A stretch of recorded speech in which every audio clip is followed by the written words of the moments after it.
The Vanishing Feast, the secret of Mama Emeka's restaurant. In the heart of the small, bustling village of Isioma stood an unassuming restaurant, Mama Emeka's restaurant. By day, it seemed like any other eatery, serving dishes made from locally sourced ingredients, but by nightfall, something strange always happened. The line grew long, winding down the dirt road, filled with eager villagers. The tantalizing aromas of spiced meats and steaming jollof rice wafted through the air, drawing people in like a magnet. Yet, those who dined there never spoke much about the meals they had enjoyed. The villagers found it strange how chaotic the atmosphere around Mama Emeka's became as dusk approached. Fights broke out over tables, and arguments erupted in the queue, but no one seemed to mind. The food was said to be worth every bruise, every insult. It was as if the food cast a spell, making the chaos seem unimportant. No one questioned the bizarre happenings, until a group of young men from the village began to ask questions, curious and unsettled by the mystery. Chima, Okoro, and Ifani, 3 young men of the village, had noticed something disturbing. The people who frequently dined at Mama Emeka's restaurant returned home with strange, blank expressions. No one seemed to remember what they had eaten or how long they had stayed. They would simply say, the food was good, but offer no other details. It was as though their minds were wiped clean. What's really going on at Mama Emeka's? Chima asked one evening as they stood outside the restaurant, watching the chaotic scene unfold. The 3 friends decided to observe the crowd more closely, hoping to uncover what was happening behind the closed doors. They took turns staking out the restaurant late into the night, hoping for an explanation that would ease their growing unease. As the days went by, Chima began to notice something even more alarming. Familiar faces started disappearing. People who had been regulars at Mama Emeka's restaurant were no longer seen in the village. Okoro heard whispers about villagers leaving town without any explanation, but it didn't add up. These were people who had deep roots in Isioma, families, farms, businesses. Their sudden absence was strange, and no one seemed to care enough to investigate. One evening, Ifani approached the man leaving the restaurant, his eyes glazed over, his step slow. "What did you have tonight?" Ifani asked, feigning interest. The man muttered something incoherent before walking away, his face as blank as a mask. It was as though his memory had been wiped clean. The young men knew something dark was happening at Mama Emeka's, but what? No one had ever seen inside the kitchen at Mama Emeka's restaurant. The workers were unusually tight-lipped, avoiding eye contact when they were seen around the village. Even the cooks and servers refused to speak about their jobs. And Mama Emeka herself, a tall, imposing woman with an unsettling presence, was rarely seen outside the restaurant. Her eyes seemed to pierce through people, sending chills down their spines. The young men decided to confront Mama Emeka. They needed answers about the mysterious food, the strange behavior of the patrons, and the disappearances. But when they arrived at the restaurant the next morning, they found it locked. The normally open doors were shut tight, and the windows were dark, a sight no one in the village had ever seen before. Days passed before Mama Emeka's finally reopened, and the young men saw their chance. That evening, they joined the long queue, blending in with the eager crowd. Inside, the restaurant was as chaotic as ever, laughter and shouting filled the air, and the smell of spicy pepper soup and fried plantains hung thickly. They took a table in the corner, keeping a close eye on the kitchen door, which remained firmly shut. Mama Emeka emerged from the back, her eyes scanning the room. Her gaze settled on the young men, and Chima felt a chill run down his spine. She approached their table, her smile thin and knowing. "You boys are curious," she said softly, her voice carrying a hint of menace. Curiosity can be dangerous here. Their food arrived soon after, but none of the young men could bring themselves to eat. The dishes looked too perfect: golden brown fried chicken, steaming bowls of rich soup, and soft, fragrant fufu. It was unnerving how flawless the meal seemed. As the other patrons devoured their plates with unrestrained hunger, Ifani whispered to Chima, "I can't eat this. Something isn't right." They watched as the other diners ate ravenously, their eyes growing duller with each bite. Chima noticed that no one was talking anymore. They were simply eating in silence, their faces blank and devoid of emotion. They left the restaurant without touching their food, but the weight of what they had seen followed them out into the night. The next day, when they returned to investigate further, the restaurant was strangely quiet. The usually bustling staff had disappeared, leaving Mama Emeka alone behind the counter. When they asked about the missing workers, she gave a thin-lipped smile and replied, "They are resting." But her eyes told a different story, one of secrets she had no intention of sharing. The young men decided to come back after dark, determined to sneak into the kitchen and uncover the truth. They couldn't shake the feeling that whatever was going on at Mama Emeka's was far more sinister than they had initially thought. They waited until nightfall, when the restaurant was empty, and slipped through the back door, hearts pounding in their chest. The kitchen was immaculate, too immaculate. No pots were simmering, no ingredients were laid out on the counters. It didn't look like any food had been prepared there at all. At the far end of the room, a large door stood, its bolts gleaming in the dim light. "This isn't a kitchen," Okoro muttered. "Where is all the food coming from?" Ifeanyi approached the door, feeling a deep sense of dread as he examined the heavy lock. "We need to see what's behind this," he said quietly. They fumbled with the lock until it clicked open, the door creaking ominously as they pushed it aside. What they found on the other side made their blood run cold. Beyond the door was a dark, cold room filled with hooks, and hanging from the hooks were bodies. Lifeless, frozen bodies of villagers they recognized. The missing patrons of Mama Emeka's. The stench of death hit them, and Okoro gagged, stumbling back in horror. This is where the meat comes from," Chima whispered, his voice trembling. "They've been feeding us our own people." The truth hit them like a wave. The meals that had drawn in the villagers, the inexplicable chaos, and the disappearances, it all made horrifying sense now. Mama Emeka wasn't serving the village, she was feeding on them, turning their neighbors into the very dishes they had craved. The young men fled the kitchen, their minds reeling with the gruesome reality they had uncovered.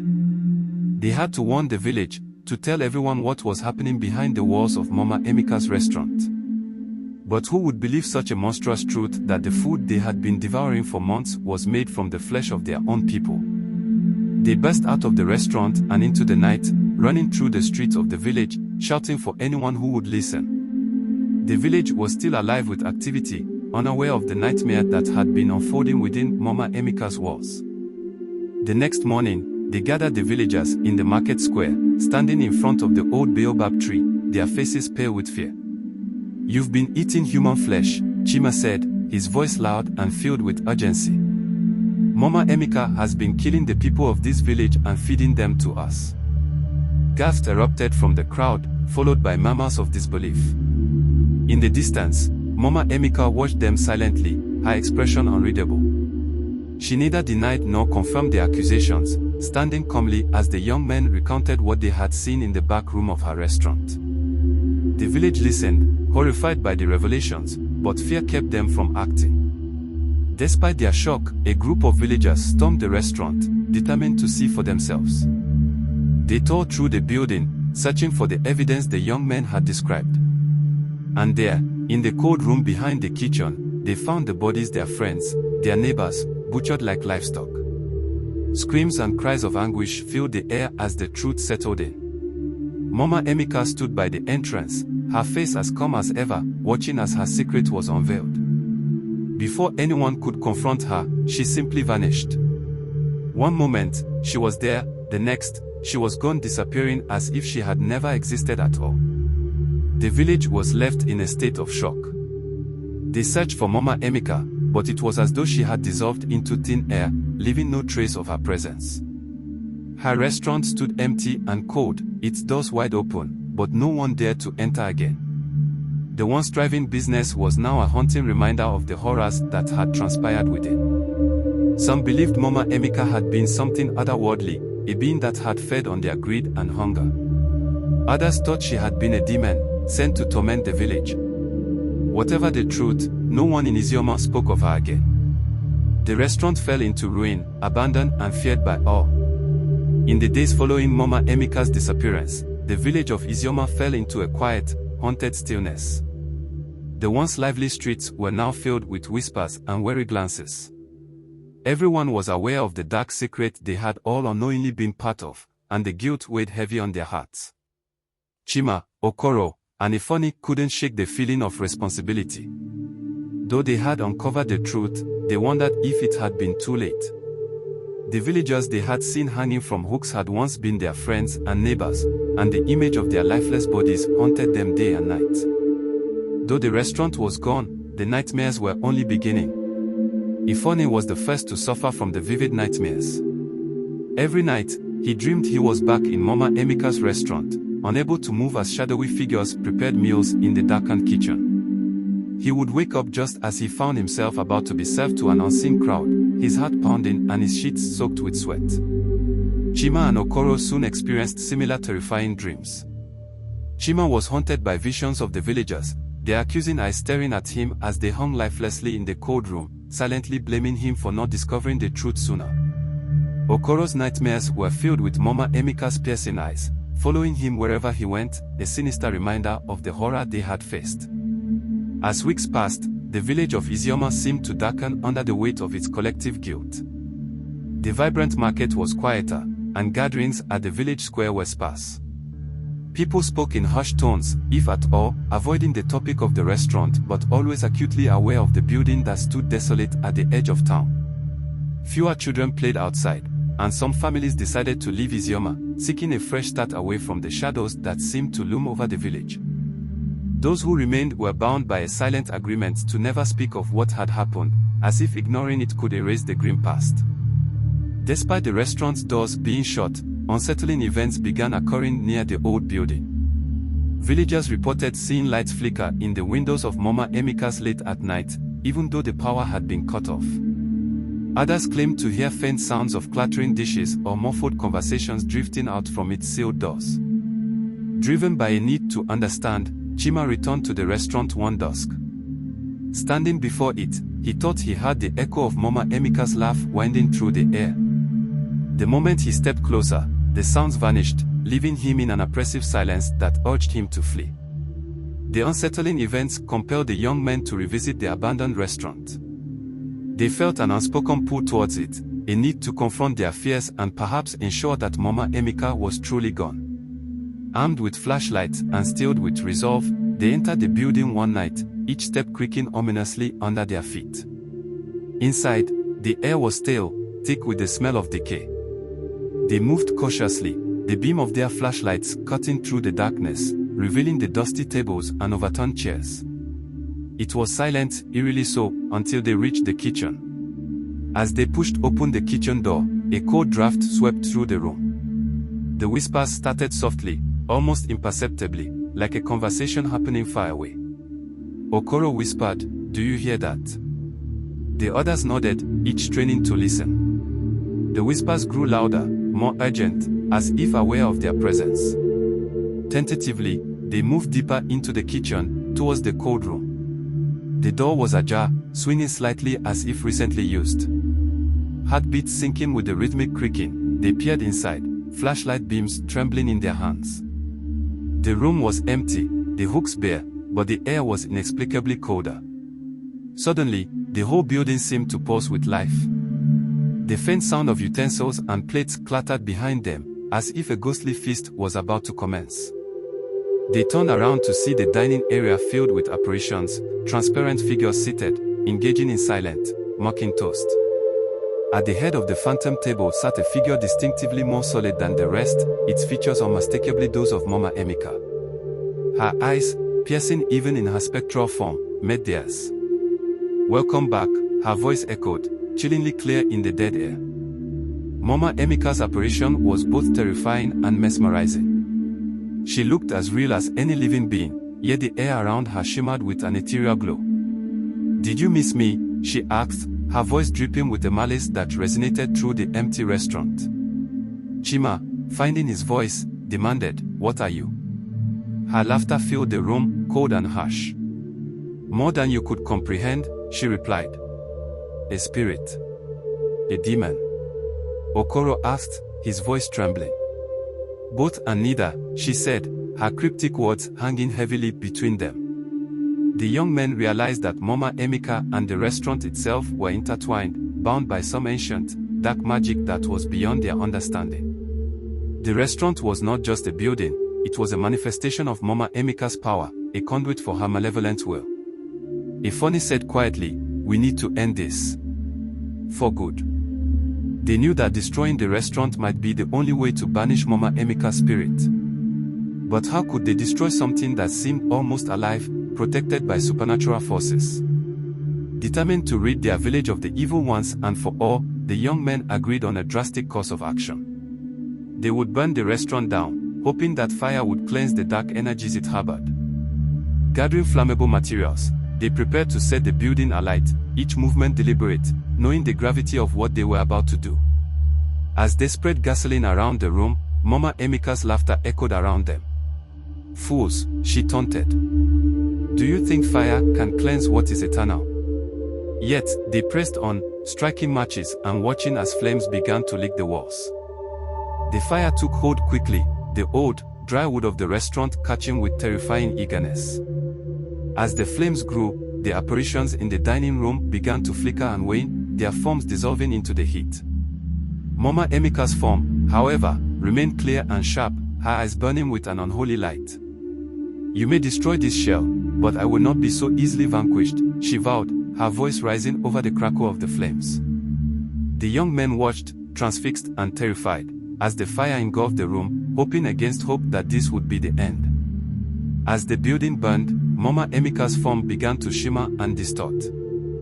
Her confident sneer turned into a scowl of frustration and anger.